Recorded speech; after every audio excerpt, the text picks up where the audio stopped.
यकीन मानिए आज एक पुराना वीडियो मिला है। बहुत ही शानदार वीडियो है। वीडियो मोदी जी का है। ये वीडियो तब का है जब वो गुजरात के मुख्यमंत्री हुआ करते थे। और सवाल पूछने का अंदाज देखिए, वो मनमोहन सरकार से कितना हेवी सवाल करते थे और जवाब मांगते थे। पहले आप वीडियो सुनिए, फिर मैं सवाल करूंगा।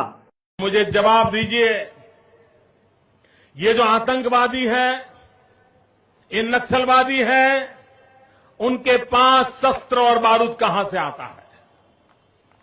वो तो विदेश की धरती से आता है और सीमाएं संपूर्ण रूप से आपके कब्जे में है।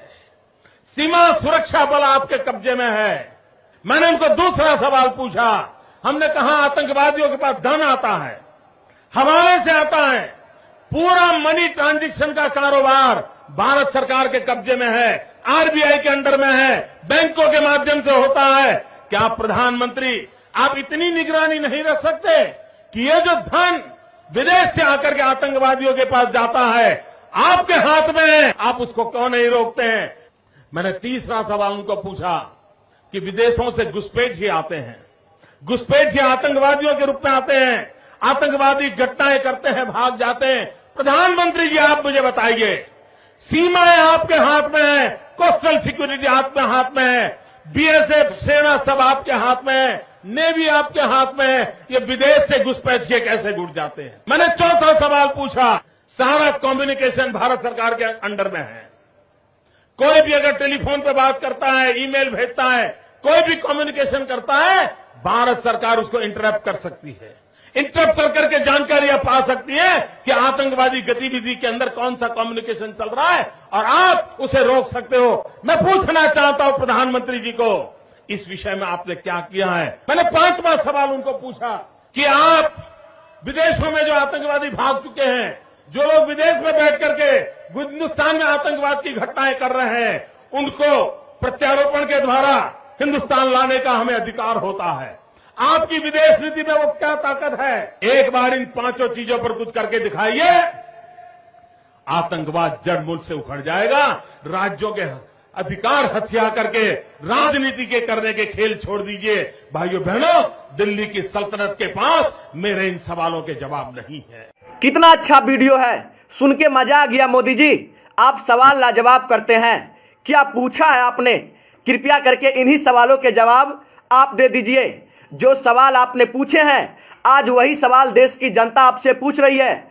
आज कोई मनमोहन नहीं है, आज कोई नेहरू नहीं है, आज कोई गांधी नहीं है। आज देश के प्रधानमंत्री आप हैं।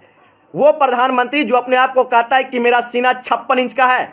दिल्ली सरकार के पास कोई जवाब नहीं था, क्योंकि उस समय मनमोहन जी प्रधानमंत्री थे, जिसे आप कहते थे कि 46 इंची का सीना है। ठीक है, उनके पास जवाब नहीं था, लेकिन आज तो 56 इंच के सीना वाला प्रधानमंत्री है।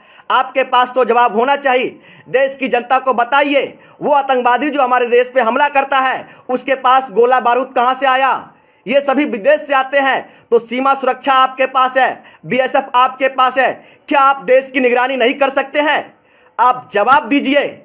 आतंकवादियों के पास पैसा कहां से आता है? दाना पानी कहां से आता है? विदेश से आता है। कैसे आ जाता है मोदी जी? रिजर्व बैंक आपके पास है, पैसा ट्रांजैक्शन की कंपनी आपके पास है, हर चीज आपके पास है। आज जवाब तो आप ही को देना होगा। दीजिए। विदेशों से घुसपैठिया हमारे देश में आ जाते हैं, कैसे आ जाते हैं? यही सवाल आपका था ना। आज आप खुद बताइए कैसे आते हैं। थल सेना आपके पास है, जल सेना आपके पास है, वायु सेना आपके पास है, फिर भी आतंकवादी हमारे देश में घुस जाते हैं। कैसे घुस जाते हैं मोदी जी, जरा बताइए। आप नेहरू से सवाल करते हैं, गांधी से सवाल करते हैं, मनमोहन से सवाल करते हैं, आपके पास है जवाब? यदि जवाब नहीं है तो आप माफी मांगिए देश की जनता से कि हम विपक्ष में रहते हुए सरकार को कोसते थे, लेकिन जब हम खुद सरकार में आ गए तो पाकिस्तान से जाके गले मिलते हैं, बिरयानी खाते हैं, लेकिन सवाल विपक्ष से करेंगे। यह कौन सी राजनीति है? आप करे तो रासलीला, कोई और करे तो करैक्टर ढीला।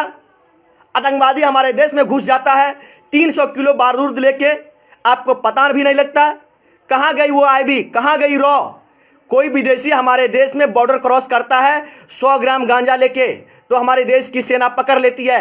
लेकिन एक आतंकवादी हमारे देश में 350 किलो आरडीएक्स लेके घुस गया, आपको पता तक नहीं लगा। जिस सरकार को यह पता लग जाता है कि किसके फ्रिज में बीफ है, उस सरकार को यह नहीं पता लगा कि हमारे देश में एक आतंकवादी 350 किलो RDX लेके घुस गया। शर्म आनी चाहिए ऐसे ऐसे लोगों पे, जो लोग आज देश की जनता को गुमराह करते हैं, शहीदों के नाम पे वोट मांगते हैं। चुल्लू भर पानी में डूब मरना चाहिए ऐसे ऐसे लोगों को। मेरे बातों से सहमत है तो शेयर कीजिए। और कितना अच्छा सवाल था, यही सवाल मोदी जी आपसे है, आप जवाब दीजिए। आपके पास तो 56 इंच का सीना है, हमें उम्मीद है कि आप जवाब जरूर देंगे। सोनू सलमान ने आपसे सवाल किया है, ये सवाल मेरा नहीं है, देश की जनता का सवाल है। आप जवाब जरूर दीजिएगा और देश की जनता शेयर कीजिए, 56 इंच के सीना तक पहुंचाइए।